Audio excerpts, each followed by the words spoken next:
ప్రభువైన యేసుక్రీస్తు వారి పరిశుద్ధ నామంలో అందరికీ శుభాలు తెలియజేస్తుంది. మీ జీవితంలో రక్షణ, ఓదార్పు, మార్గదర్శకత్వం కోరుకుంటున్నారా? అయితే కీర్తన 23 మీకోసమే. ప్రతి క్రైస్తవునికి సుపరిచితమైన దావీదు గారు రాసిన కీర్తన. ఈ కీర్తనలో 6 వచనాలు ఉన్నాయి. ఈ 6 వచనాల్లో దేవుని యొక్క ప్రేమ, కృప, కాపుదల, ఆశీర్వాదము, అభిషేకము, దీవెన్ను గురించి తెలియజేశారు. ఎవరు వీటన్నిటిని పొందుకుంటారు అంటే 24వ కీర్తనలో తెలియజేయబడింది. వ్యర్థమైన దానియందు మనసు పెట్టక, నిర్దోషమైన చేతులు కలిగి ఉండి, కపటంగా ప్రమాణం చేయక, శుద్ధమైన హృదయం కలిగి దేవుని విశ్వసించే ప్రతి ఒక్కరూ ఈ 23వ కీర్తనలో తెలియజేసిన దీవెనలను పొందుకుంటారు. దావీదు గారు దేవునిచే అభిషేకించబడి రాజు కాకమునుపు గొర్రెల కాపరిగా ఉండేవారు. గొర్రెల గురించి ఆయనకు బాగా తెలుసు. దేవుణ్ణి మంచి గొర్రెల కాపరిగా, తనను గొర్రెగా పోల్చుకుంటూ ఉపమాన అలంకారంలో ఈ కీర్తన రాశారు. 5వ వచనంలో నా శత్రువుల ఎదుట నీవు నాకు భోజనం సిద్ధపరుచుదువు అని రాశారు. దావీదు గారి జీవితంలో అటువంటి సందర్భము, ఆయన కుమారుడైన అబ్షాలోము ఆయన్ను చంపడానికి వెంటాడుతున్నప్పుడు తన శత్రువులైన ఫిలిస్తీన్ల దేశానికి వెళ్లడము, అక్కడ వెర్రివాని వలె నటించడము, వారు ఆయనకు భోజనం పెట్టడం మనం చూస్తాం. దీన్ని బట్టి ఈ కీర్తన ఆయన రాజు అయిన తర్వాత వ్రాశారు అని మనం తలంచవచ్చు. ఈ కీర్తనలో దావీదు గారు దేవుణ్ణి మంచి గొర్రెల కాపరిగా, తనను గొర్రెగా పోలుస్తూ వ్రాశారు. కనుక మనము గొర్రె గురించి, గొర్రెల కాపరి గురించి కొన్ని విషయాలు తెలుసుకుందాం. ఇతర జంతువుల్లాగా కాక గొర్రె తన మీద దాడి జరిగినప్పుడు పారిపోవడం కానీ, పోరాటం కానీ చేయలేదు. పూర్తిగా గొర్రెల కాపరి మీద మాత్రమే ఆధారపడుతుంది. మంచి కాపరి గొర్రెలను పోషిస్తాడు, నడిపిస్తాడు మరియు కాపాడుతాడు. యేసు ప్రభు తను మంచి కాపరి అని, గొర్రెల కొరకు మంచి కాపరి ప్రాణం ఇస్తాడని తెలియజేశారు. క్రీస్తు విశ్వాసులంతా ఆయన గొర్రెలే. నా గొర్రెలు నా స్వరం వింటాయని ప్రభు సెలవిచ్చాడు. ఇక ధ్యానాంశంలోనికి వెళ్తే 1వ వచనంలో యెహోవా నా కాపరి, నాకు లేమి కలగదు అన్నాడు. దీని భావము యెహోవా కాపరి అయితే ఎటువంటి సమస్యలు ఉండవు అని కాదు. మానవులకు కష్టాలు, సమస్యలు, ఆందోళనలు, ఇబ్బందులు అన్నీ ఉంటాయి. కానీ మనం దేవుని మీద సంపూర్ణంగా ఆనుకుంటే వాటన్నిటి నుంచి ఆయన వాటిని అధిగమింపజేస్తాడు. మనమందరము గొర్రెల వలె త్రోవ తప్పిపోయినప్పటికీ తాను చిందించిన రక్తం ద్వారా ప్రభు మనల్ని విమోచించాడు. ఇప్పుడు మనం ఆయనకు చెందిన వారు. మన సమస్త అవసరతలకు ఆయన చాలినవాడు. నాకు లేమి కలగదు. 2వ వచనంలో పచ్చిగల చోట్ల ఆయన నన్ను పరుండజేయుచున్నాడు, శాంతికరమైన జలముల యొద్ద నన్ను నడిపించుచున్నాడు అని అన్నాడు. ఒక గొర్రె ప్రశాంతంగా పండుకోవాలంటే భయము, బాధ, భారము, ఆకలి ఉండకూడదు. భయము అంటే శత్రు భయం, బాధ అంటే తన తోటి వారి వేధింపులు, భారము అంటే శరీర బరువు లాంటిది. ఉదాహరణకు గొర్రెకు బొచ్చు వలన కరిగే భారాన్ని అది భరించలేదు. ప్రతి 6 నెలలకు ఒకసారి ఆ బొచ్చును కత్తిరించాలి. చివరిగా ఆకలి, తగిన సమయానికి ఆహారం కలిగి ఉండి ఆకలి బాధ లేకుండా ఉండాలి. దేవుణ్ణి ఆనుకుంటే ఈ బాధలన్నిటి నుంచి విముక్తి కలిగించి చక్కటి విశ్రాంతిని అనుగ్రహిస్తారు.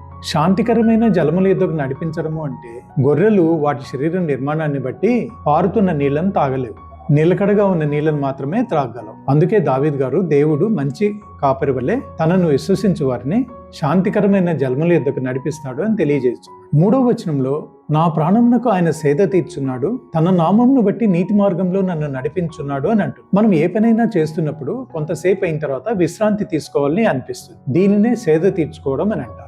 దేవుడు ఆ విశ్రాంతిని మనకు కలగజేస్తాడు. ముదిమి వచ్చు వరకు నేను ఎత్తుకుంటాను అని అంటున్నాడు. దేవుడు మన శక్తికి మించిన భారాన్ని మన మీద ఉంచాడు. ఆయన మార్గనిర్దేశం చేసి నీతి మార్గంలో నడిపిస్తాడు. 4వ వచనంలో గాఢాంధకారపు లోయలో నేను సంచరించినను, ఏ అపాయమునకు భయపడను, నీవు నాకు తోడైందువు, నీ దుడ్డు కర్రయు నీ దండమును నన్ను ఆదరించును అని అంటున్నాడు. ఇక్కడ మనం గమనించాల్సిన విషయం ఏంటంటే, గాఢాంధకారపు లోయలో నేను సంచరించినా అని అంటే దేవుడు మన్ను గాఢాంధకారపు లోయలో నడిపించడు. కానీ మనమే తప్పిపోయిన గొర్రెవలే దేవుని మాట వినక అవిధేయులమై తప్పటడుగులు వేసి కష్టాల ఊబిలో ఇరుక్కుంటుంటాం.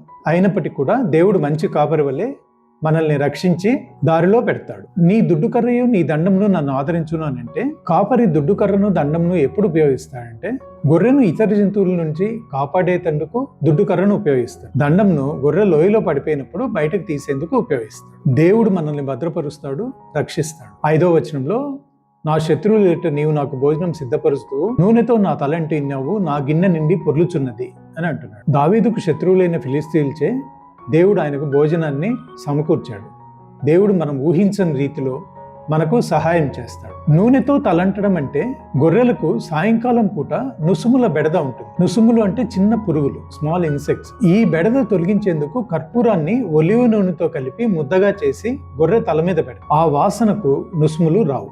గిన్నె నిండి పొర్లుచున్నది అంటే నా గిన్నె సమృద్ధి గల పానీయ పాత్ర అని అర్థం. అది గొర్రెలు నీళ్లు తాగేటువంటి పెద్ద రాతి బాణ లాంటిది. కాపరైన దేవుడు మన అవసరాలకు మించి మనను సమృద్ధిగా దీవించేది ఆ దీవెనలు పొంగి పొర్లి వృధా కావడం కోసం కాదు. ఆ దీవెనలు మన చుట్టూ ఉన్న వారి జీవితాలను తాకి అది వారికి ఆయన మంచితనాన్ని చూపించి వారిని ఆయన వైపు నడిపించే సాక్ష్యంగా ఉండాలని ఆయన ఉద్దేశం. దేవుడు మనల్ని ఆదరిస్తాడు, సమృద్ధినిస్తాడు. 6వ వచనంలో, నేను బ్రతుకు దినములన్నీ కృపాక్షేమములై నా వెంట వచ్చును, చిరకాలం యెహోవా మందిరంలో నివాసం చేసేదును అని అంటున్నాడు. కృప అంటే మనం చేయలేని పనులను మనచే చేపించేటువంటి శక్తిని అనుగ్రహించు.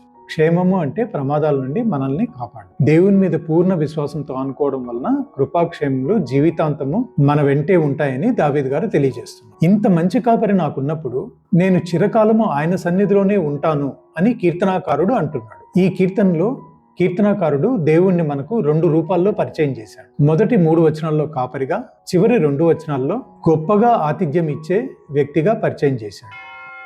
ప్రార్థన. మహాపరిశుద్ధుడైన తండ్రి, ప్రేమగల ప్రభువా, నీకు వందనములు. వినిన వాక్యాన్ని మా జీవితంలో అన్వయించుకొని మమ్మల్ని ఫలింపజేయమని వేడుకుంటున్నాం తండ్రి. మీరు మా కాపరిగా ఉండి మా జీవితంలో ఏ కొదువ లేకుండా చేయమని వేడుకుంటున్నాం ప్రభువా. మీ గొప్ప మేళ్లతో మమ్మల్ని నింపి తృప్తిపరచమని యేసు నామములో ప్రార్థిస్తున్నాం తండ్రి. ఆమేన్. ఈ వీడియో కనుక మీకు నచ్చినట్లయితే లైక్ చేయండి, షేర్ చేయండి, సబ్స్క్రైబ్ చేయండి. Thank you.